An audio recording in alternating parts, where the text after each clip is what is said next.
Em 1914 começou a Primeira Guerra Mundial e entre 15 e 20 milhões de pessoas morreram nessa guerra. Mas até 1919, depois da gripe espanhola, mais de 50 milhões de pessoas morreram por causa dela. Eu sou o Vogel, esse é o Vogalizando a História e hoje a gente vai te contar sobre a gripe espanhola.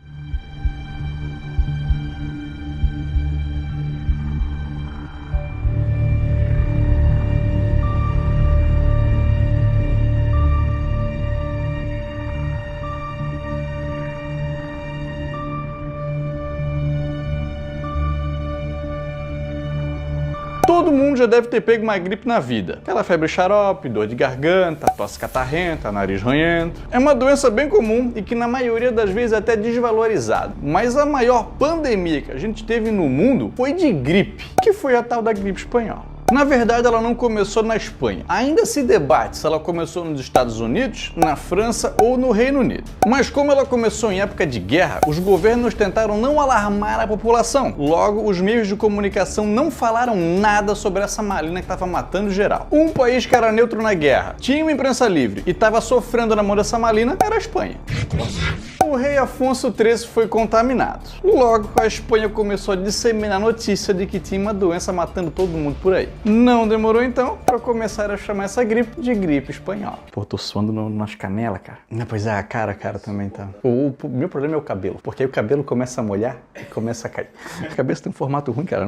A teoria mais aceita pro início dessa gripe é que ela começou nos Estados Unidos, no acampamento de soldados no Kansas. E mandaram os recrutas doentes pra guerra assim mesmo. Senhor, estou me sentindo mal, senhor. Tudo bem, soldado, pode ir pra casa então. Foi isso que aconteceu, né? Mandaram então o soldado doente pra Europa e lá ele infectou todo mundo. No começo, a doença foi chamada de febre das trincheiras. E pra quem não sabe, uma trincheira é aquela vala que os soldados usavam para se abrigar durante o período de guerra. Dá uma olhada naquele filme 1917. É bem recente, é bem bom e retrata bem como é que era a trincheira. E a vida nesse lugar era uma bosta, porque era muito insalubre. No meio de uma guerra, os caras não vão se preocupar em higienizar a mão e tossir igual o Drácula. Sem contar no departamento médico, que na maioria das vezes vai preferir cuidar do cara que tomou um tiro na cara do que do idiota que tá com tosse. Uma outra doença que era bem comum nessa época era o tifo, e a galera confundiu muito a gripe espanhola com o tifo. Hoje em dia essa doença já é muito incomum, mas em época de guerra ela foi um terror. Inclusive a Anne Frank, anos depois, morreu por causa do tifo. Só que conforme os soldados iam voltando para casa, eles traziam a doença com eles também. E não só isso, muitos países se envolveram indiretamente na guerra. Dessa maneira, eles também foram contaminados. Como Harari fala no excelente Homo Deus, o petróleo vinha do Oriente Médio, grãos e carne vinham da Argentina, borracha vinha da Malásia, o cobre vinha do Congo e, em troca, todos eles receberam a gripe espanhola. Tem muito historiador que defende que a gripe acelerou o fim da guerra. Inclusive, ela matou muito mais gente do que a guerra em si. Entre 15 e 20 milhões morreram por causa da guerra, mas mais de 50 milhões morreram por causa da gripe. E esse número pode chegar até o dobro disso. Antes da guerra, era muito difícil que as pessoas viajassem. Vê bem o Titanic. O único pobretão lá era o Leonardo DiCaprio. E o cara morreu.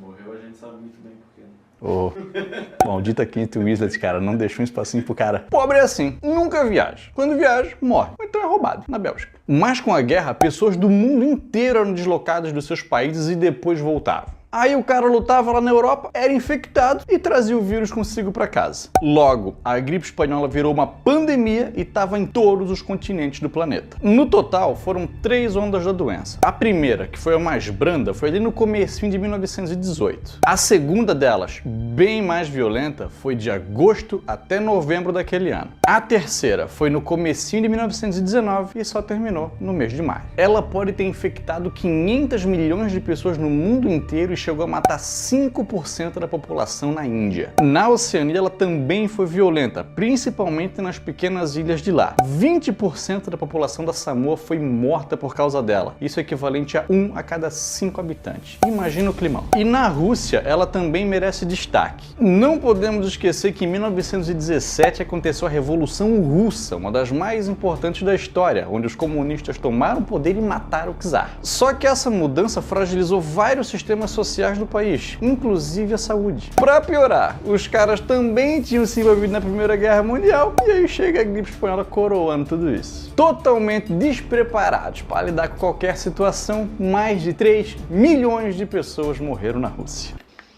Coronavirus! Coronavirus!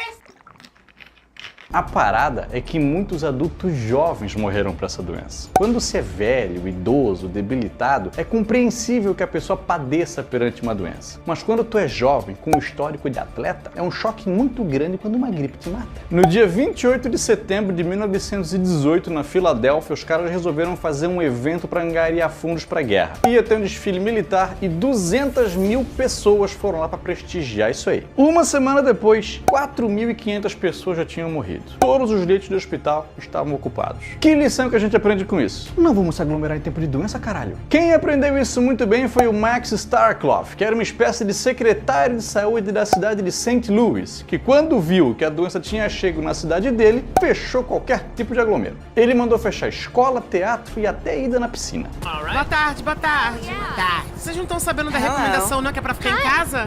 Dá licença, esse negócio de coronavírus é mancado, isso aí é Cala a boca e vai pra casa! Vai todo mundo pra casa, mete pé! Claro que os empresários se enfureceram, falaram que isso ia prejudicar a economia, mas o Max, que teve apoio de seu superior, o prefeito, não voltou atrás. E pessoas também morreram lá. Mas a taxa de mortalidade foi de 1/8 em comparação ao que teve na Filadélfia. Uma coisa que foi muito elogiada durante esse período foi o trabalho dos profissionais da saúde, principalmente das enfermeiras. O trabalho delas, que muitas vezes era voluntário, foi essencial para evitar que o número de mortes aumentasse ainda mais, visto que elas é que estavam na linha de frente dos cuidados com a doença. E a doença chegou no Brasil também, quando um navio inglês chamado Demerara atracou aqui e se agravou, quando um navio cheio de militares que veio do Dakar, no Senegal, também atracou. Aí a doença se espalhou pelo Nordeste e pelo Sudeste brasileiro. Claro que no começo ela virou motivo de piada.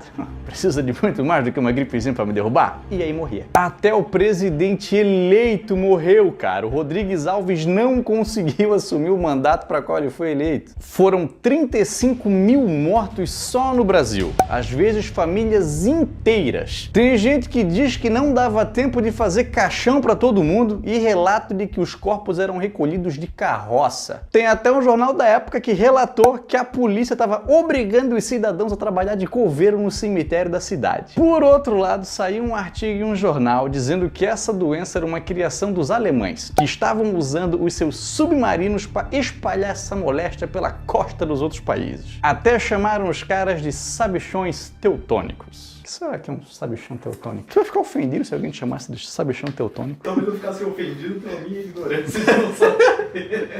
Você fica bravo contigo mesmo.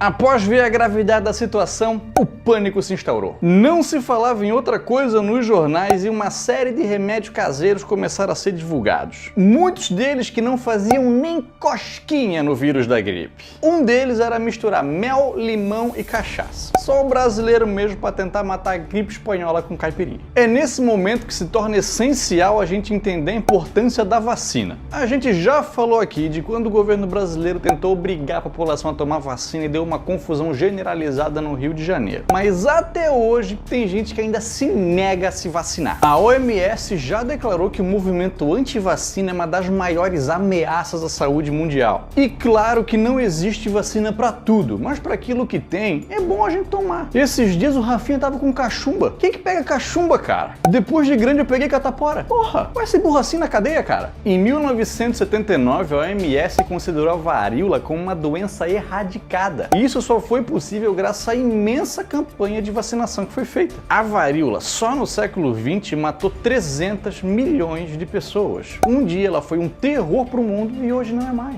Para tu ter uma ideia de quanta gente é isso, se morresse uma pessoa de varíola a cada segundo, a gente chegaria em 1 milhão de pessoas depois de 12 dias. 300 milhões são 3.600 dias, o equivalente a quase 10 anos, morrendo uma pessoa por segundo para uma doença. Isso é gente demais. Mais de 100 anos depois, a gente continua subestimando as doenças e mostrando a falta de conhecimento e de informação que, de modo geral, a população brasileira tem. O Brasil é o segundo colocado em uma lista de países que menos conhecem a própria realidade. Galera, se conheçam. Se uma doença mata a galera no mundo todo, ela vai te matar também. Não adianta andar no meio do esgoto. A gente sabe que hoje em dia a nossa facilidade de locomoção também facilita para que um vírus possa se espalhar. Mas em contrapartida, a gente tem uma série de campanhas de vacinação, a gente tem mais tecnologia em favor da saúde e também mais conhecimento. A gente só precisa usar. Tem um negócio muito legal que é a síndrome do impostor, que acontece quando alguém sabe muito sobre um assunto, assunto, mas por ter a ciência disso e por ter a ciência de que ele tem muito ainda a aprender, ele não se sente um especialista de verdade. Mas o contrário também existe, que é o efeito Dunning-Kruger, onde alguém que praticamente não sabe nada sobre o assunto se sente uma autoridade e que sabe tudo aquilo que há para saber. E tem muita gente que não sabe nada sobre nada se sentindo um especialista. Galera, não. É importante a gente ter ciência da nossa ignorância e seguir a orientação do especialista. Ele é quem sabe. Tu tá de quarentena? Melhor coisa pra tu fazer na tua quarentena é seguir o Vulgarizando a História, cara. E assistir os nossos vídeos todos, aquele estudo que a gente já fez, é mandar pros teus amigos e disseminar. Da mesma maneira que estão disseminando esse maldito coronavírus, dissemina o Vulgarizando a História, cara. Que é muito melhor. Muito melhor. Compara, bota na balança. Vulgarizando a História, coronavírus. Quem que tu prefere?